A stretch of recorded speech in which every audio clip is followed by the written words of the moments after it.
Chemtrails. And chemtrails, by the way, barium salts are in chemtrails. They are 10,000 times more toxic to your nervous system than lead. They contain mycobacteria, viruses, Pseudomonas florensis bacteria, human plasma. Wonder what human plasma is doing in chemtrails. And this is not by conjecture. I did a lot of research before I'd ever say this, but these chemtrails are nasty. And there's 3 reasons for chemtrails. The first is and I talked to my NSA buddies at Fort Carson, Peterson Air Force Base, and Buckley, where I was actually their doctor taking care of the pilots flying and spraying the chemtrails. So I know it's real. If anybody says it's not real, they're full of it. Okay? Because I'm a whistleblower. On the inside, it's not open for discussion. And my NSA buddies told me, 95% of them told me, they were up there trying to spray to reflect the sun out to stop global warming. So most of them are dumb enough to believe that garbage. Mendenhall Air Force Base is a Royal Air Force Base station located in Mendenhall at Suffolk, England, on the east side and near the Channel, and supports Royal Air Force and United States Air Force KC-135 tankers. KC-135 tankers are nothing more than 707s converted to huge fuel tanks in the sky.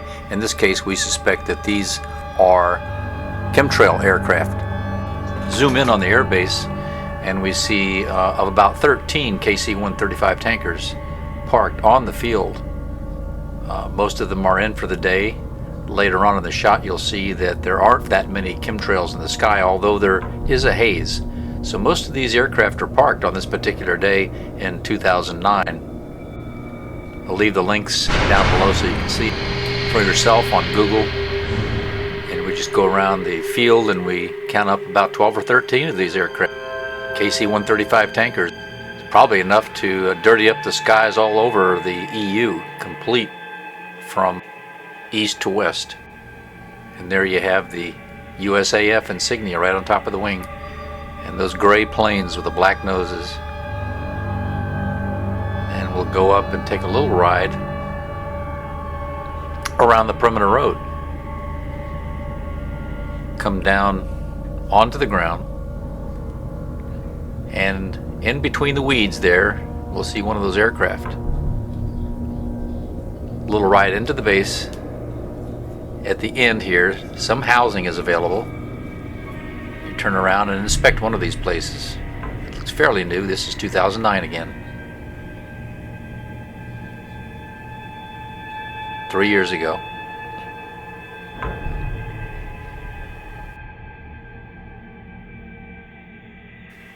And there you have it. That's your tanker enemy territory right there.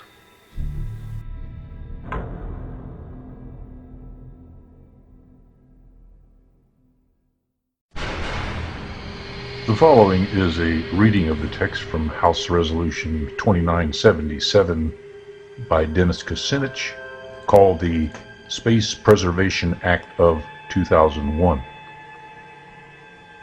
To preserve the cooperative, peaceful uses of space for the benefit of all mankind by permanently prohibiting the basing of weapons in space by the United States, and to require the President to take action to adopt and implement a world treaty banning space-based weapons.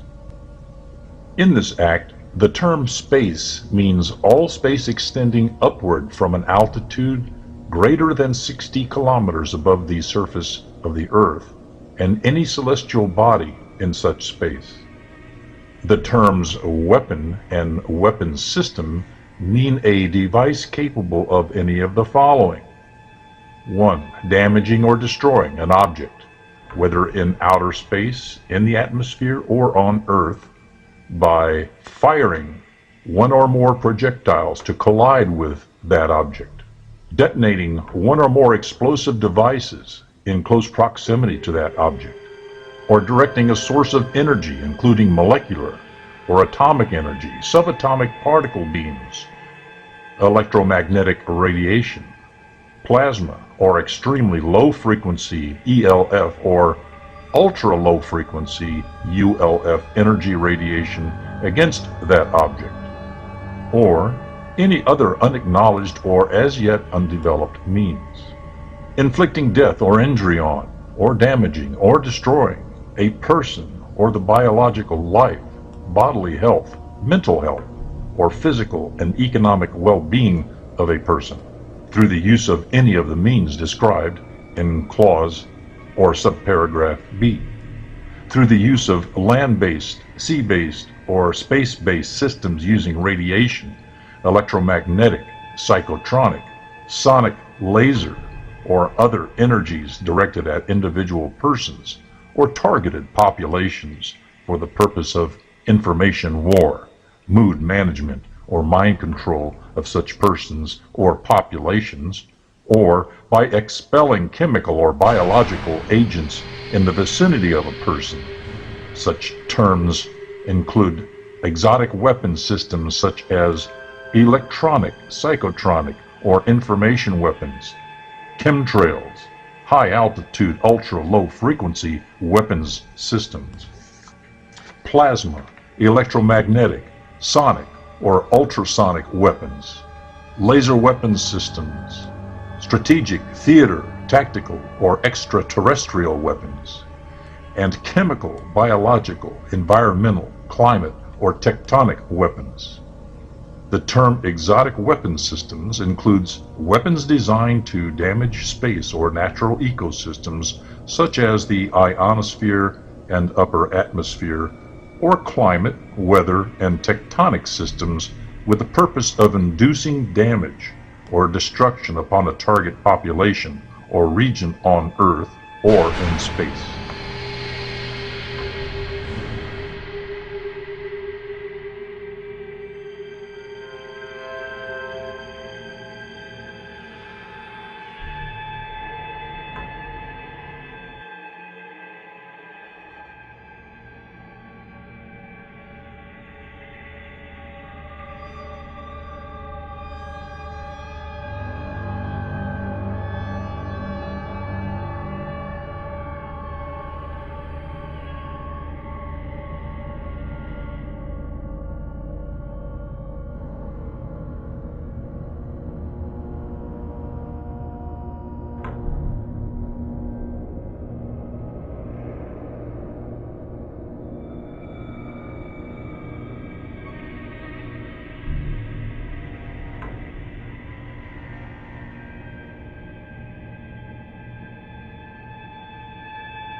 Skies have changed. When we were younger, we didn't see these types of pattern sprays.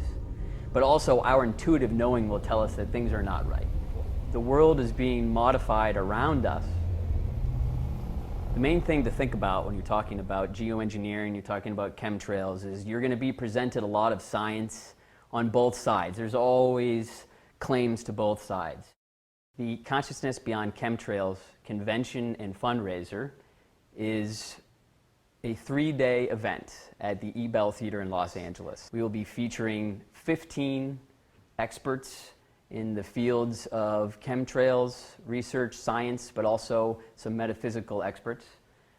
We will be premiering Michael Murphy's new movie, Why in the World Are They Spraying?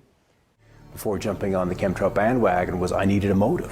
Without a motive, you can't say what they're doing and why they're doing it. You have to have a motive. And if you control the weather, you're going to control the planet. It's that simple. One of the other areas that we've been working on for several months is something called Chemtrails Project. And Chemtrails Project collects rainwater from around the country. Initially, we were testing soil and we were testing tree and other elements, but what happens is it's very easy to discredit that information because heavy metal is found in all soil. Aluminum is one of the most abundant metals found in soil itself. So instead, we use rainwater. We take the very first beginning of rain, the first 5 to 10 minutes, we take in uncovered areas, and the findings from that rainwater is the closest you can get to uncontaminated testing. What we have found is extremely high levels of aluminum across the country, which is the same thing that Michael Murphy and What in the World Are They Spraying and others have been touching on for several years. The other thing we've been finding recently is very high readings of strontium. At the conclusion of the 3 days, we hope to have raised enough money for 2 Morgellons research groups. One is called the Carnicom Institute, and the other one is called the Morgellons Research Group. We want people to be able to take away a few things.